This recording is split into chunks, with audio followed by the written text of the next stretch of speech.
Modal verbs. Modal verbs are used to express possibility, obligation, advice, permission, and ability.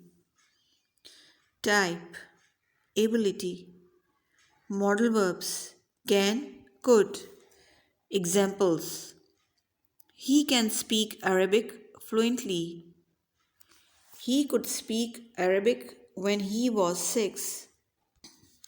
Type, permission.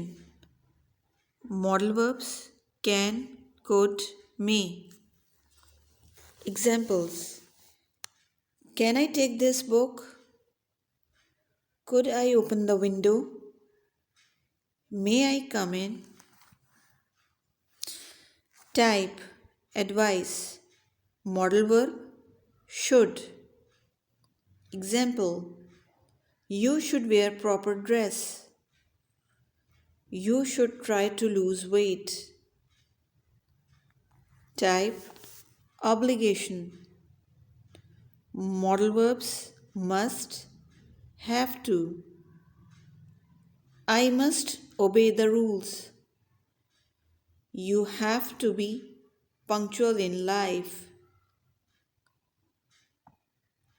Type, possibility. Modal verbs might, may, can, could.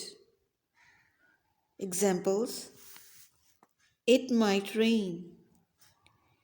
He may be coming to see us tomorrow.